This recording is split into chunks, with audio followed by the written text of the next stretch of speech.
Taurus 8, a sleigh without snow. Now we would normally think that a sleigh requires snow to have any purpose, any value at all.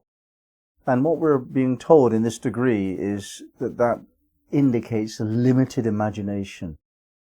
If we see around us inadequate resources for our purposes, then we're not looking properly. What we must assume, really, is that what we need is around us.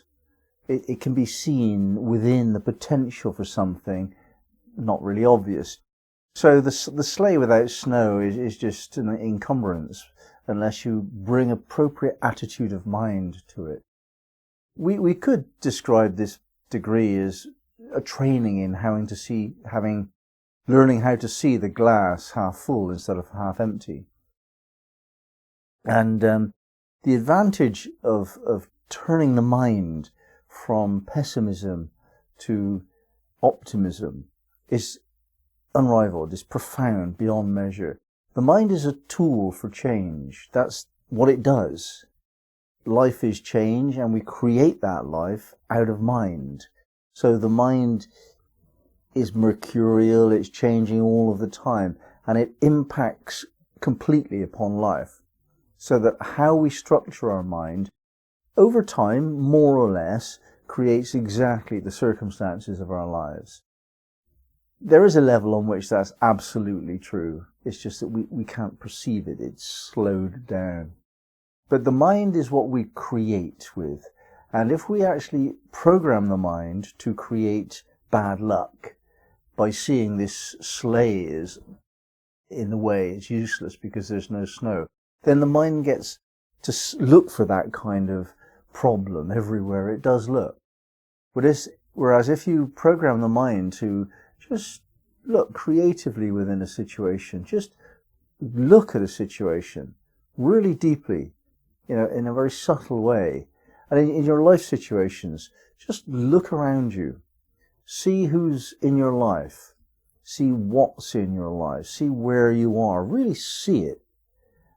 And with that attitude of mind, that shift of perception, looking for opportunity, looking for potential, then you'll see potential. And that's a creative act. By seeing potential, you bring that potential into a realized state of being. What happens if we do not have an optimistic frame of mind is that we tend to develop a permanent, fixed pessimism, which amounts to cynicism. We're always expecting the worst. And people say, well, if I expect the worst, then I won't be disappointed, will I? And that fear of disappointment is costing us dear.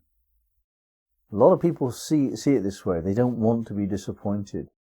And in fact, it's a good idea to avoid disappointment. Disappointment is very dispiriting indeed. However, the way to avoid disappointment is not to become pessimistic. It's just to become detached from the object of your optimism. You can hope for the best and then just accept it if you get something else. That detachment frees us from the pain of disappointment, which is basically a minuscule version of grief, isn't it? And yet, the attachment to an outcome is an indicator of lack within us. We're only concerned about a particular outcome if we have a need for it. And needing something is just not on. We have to understand that whatever we need can be met in our present circumstances, not in future, but now. We can address our needs immediately. But we do have to open up this special skill of perception, this optimism, this discipline of trust and faith. It's a discipline of mind that we can train ourselves in and build up and eventually crystallize into our whole way of being. And without that, then we're subject to the whims and fancies of outrageous fortune.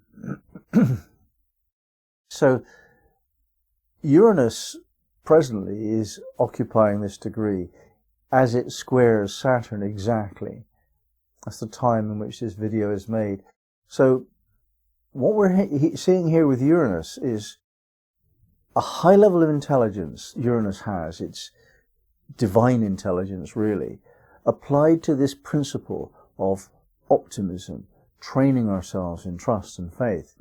And what's going on right now with the COVID emergency is that people are being programmed by forces to be negative. And yet Uranus has come along and is saying, no, open up to potential. Start your projects now. Be confident, be optimistic, be trusting, be of good faith. That's what Uranus wants us to do. And it wants us to do that in an energetic way because it's Uranus. So this is the time to get things going, to get optimistic projects off the ground. Saturn being in square with Uranus cannot be considered too much of a problem. These two planets are always in conflict by definition. They stand for totally different principles. And so the square is just how they are anyway. It's a bit bizarre when they try to align in it, to be honest. But the square is a promotion of consciousness of what can be done with Uranus energy when Saturn is actually working in collaboration with it.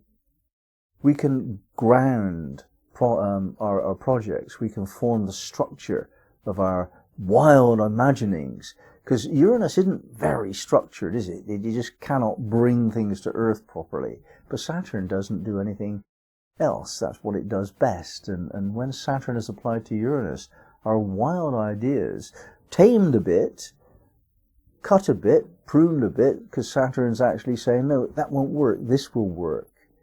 You know, cut your visions down to size to make it realistic, workable.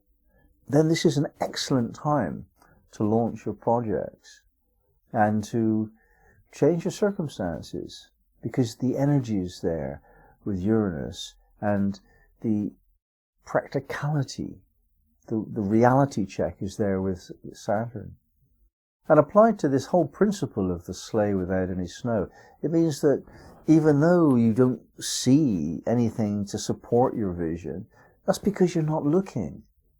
Look with the fast, heightened intelligence of Uranus. Just see into things, read them as sources of potential, and that'll break through. You'll get it then in your mind, and you'll know what to do because Saturn is helping us along.